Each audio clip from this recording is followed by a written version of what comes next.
샬롬, 류 선생의 구속사 천국열차, 유도순 목사님의 신구약 성경 파노라마를 낭독하는 시간입니다. 지금은 여호수아 파노라마의 부록편입니다. 큰 3, 구속사적 접근의 작은 5, 구속사적 설교를 하려면 많은 분들이 성경을 가장 바르게 해석하는 관점이 구속사의 관점에서 해석하는 것임을 인정하면서도 어찌하여 설교에서는 그렇게 하고 있지 못하는가? 가장 중요한 이유는 설교자 자신이 그리스도의 영광의 복음의 광채에 비침을 받지 못하였거나 그 영광을 알아야 할 만큼 알지 못한다는 데서 그 원인을 찾아야만 할 것 같다. 이것은 결코 놀라운 일이 아니다. 알렉산드리아에서 난 성경학자 아볼로가 그러한 범죄에 드는 사람이 아닌가 여겨진다. 그가 일찍 주의 도를 배워 열심으로 예수에 관한 것을 자세히 말하며 가르치나 요한의 세례만할 따름이라고 말씀한다. 사도행전 18장 25절. 그의 설교는 아무리 유식해도 요한의 물 세례라는 의문에 머물러 있고 성령 세례라는 신령한 그리스도의 복음에 영광스러움이 결핍되어 있었던 것이다. 아볼로와는 대조적으로 바울은 어떠했는가? 주는 영이시니 주의 영이 계신 곳에는 자유함이 있느니라. 우리가 다 수건을 벗은 얼굴로 거울을 보는 것 같이 주의 영광을 보매 저와 같은 형상으로 화하여 영광으로 영광에 이르니 곧 주의 영으로 말미암으니라. 고 고린도서 3장 18절 감격해 하고 있다. 영광으로 영광에 이르는 것은 종말적인 말씀만은 아닌 것이다. 주의 얼굴에서 수건이 벗겨지기만 하면 그리하여 영이 계신 곳이면 자유함을 만끽하면서 이 땅에서도 맛볼 수가 있는 것이다. 예를 들어보자. 주님에 대한 호칭 문제인데 많은 분들이 예수님의 이름으로 기도합니다고 말한다. 이 호칭이 틀린 것이 아니라 하더라도 얼마나 미흡한 것인가. 사도들의 행전을 보면 그들은 너희가 십자가에 못 박은 이 예수를 하나님이 주와 그리스도가 되게 하셨느니라고 사도행전 2장 36절 예수가 그리스도이심을 증거하는데 목숨을 걸었던 것이다. 바울 서신은 결코 예수와 그리스도를 떼어 놓고 있지 아니한다. 예수 그리스도 예수라 부르고 있다. 그는 영광스러운 주님을 우리 주 예수 그리스도라 부르기를 사모하고 있음을 본다. 이것은 배워야만 하는 것도 아니며 누가 시켜서 되는 일도 아니다. 마음에서 수건이 벗겨지고 밤낮 불러서 찬송을 드려도 늘 아심만 뿐인 심령 속에서 우러나오는 그리움의 발로인 것이다. 그리스도의 영광의 복음의 광채에 고린도후서 4장 4절 비침을 받아보라. 복음에 미치게 되고 그리스도에게 반하게 될 것이다.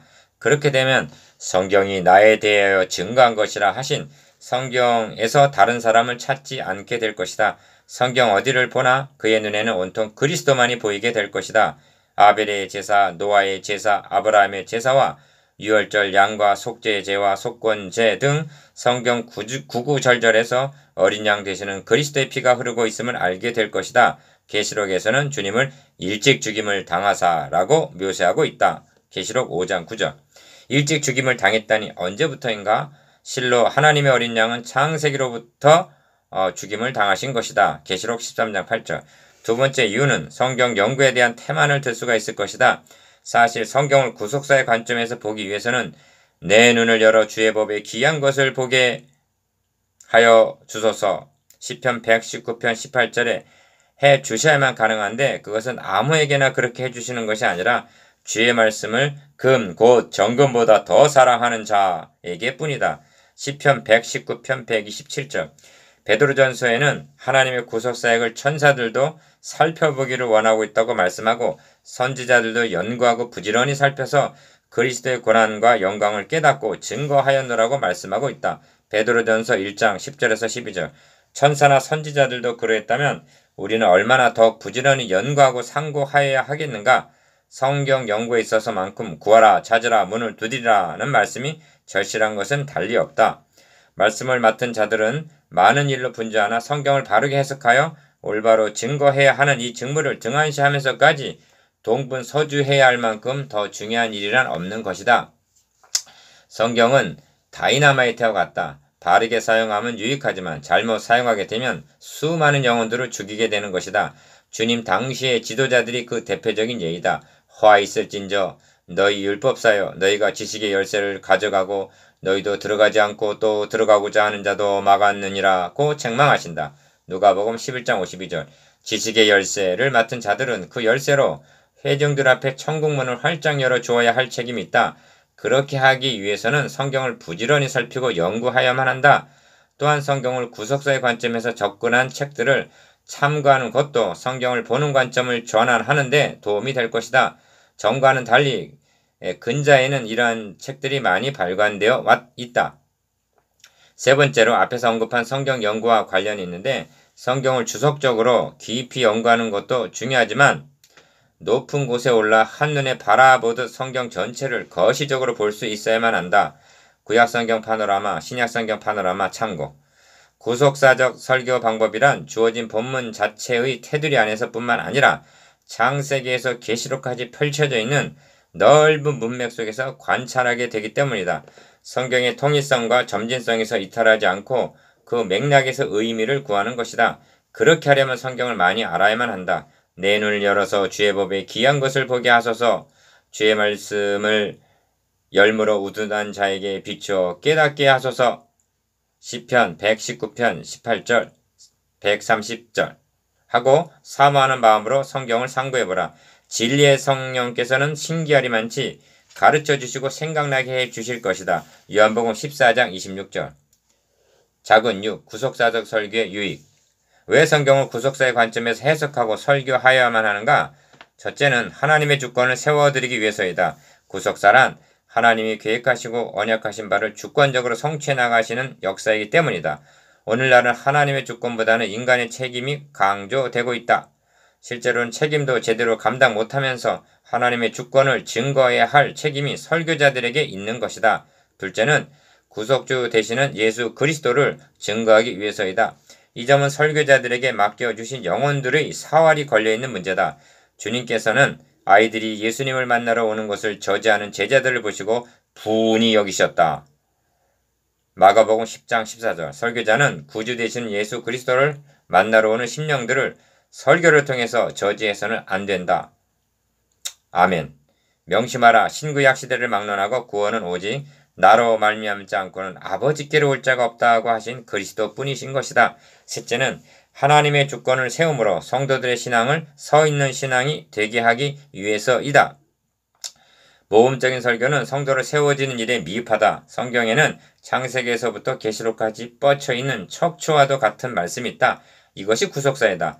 이를 전해줘 확신하게 될 때 어떠한 시련 속에서도 임종 앞에서도 넘어지지 않고 굳게 서 있는 신앙인이 된다. 넷째는 하나님의 선하시고 신실하심을 증거하기 위해서이다. 하나님께서 배은망덕한 인간들에게 행하여 주신 일들은 얼마나 선하신가, 또한 언약하신 바를 반드시 지키시며 성취하시는 하나님은 얼마나 신실하신가. 다섯째는 지금까지 성취하신 구속 역사를 통해서 남은 약속도 분명히 이루어 주신다는 확신을 갖게 하기 위해서이다. 남은 약속이 무엇인가? 내가 너희를 위하여 처소를 예비하러 가노니 가서 너희를 위하여 처소를 예비하면 내가 다시 와서 너희를 내게로 영접하여 나 있는 곳에 너희도 있게 하리라는 요한복음 14장 3절.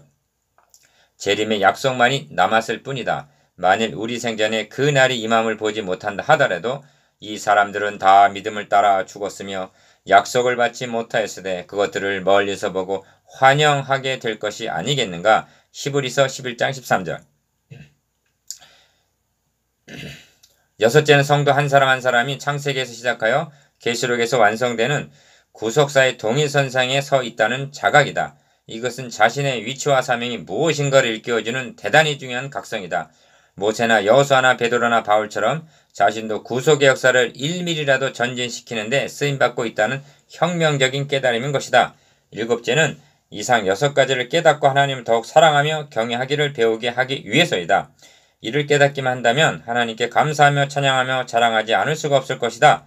왜 전도를 해야 하는가 하는 문제를 이와 결부시켜 생각해보자. 첫째는 주님을 기쁘시게 해드리기 위해서인 것이다. 전도는 주님의 지상명령이시다.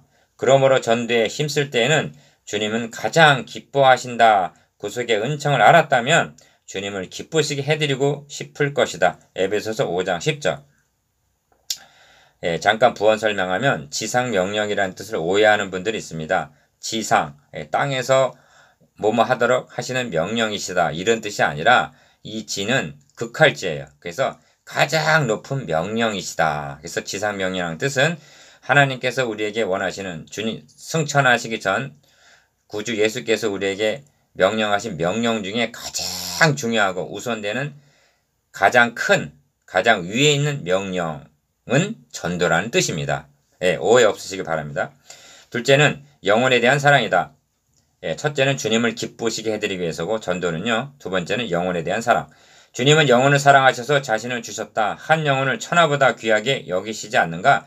그렇다면 우리도 영혼을 사랑하지 않을 수 없을 것이다. 셋째는 사탄에 대한 적개심이다.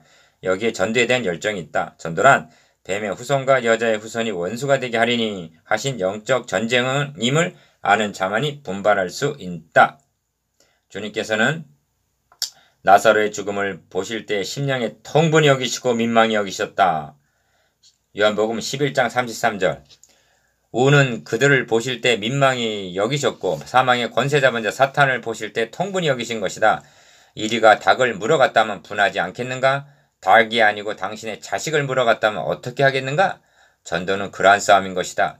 구속의 역사를 성취해 오시는데 쓰임받은 모든 종들은 바로 이 싸움을 싸운 것이다. 그러므로 성경을 구속사적인 맥락에서 깨닫게 된 성도라면 영적 전쟁을 수행하기 위한 헌신과 결단이 있게 된다.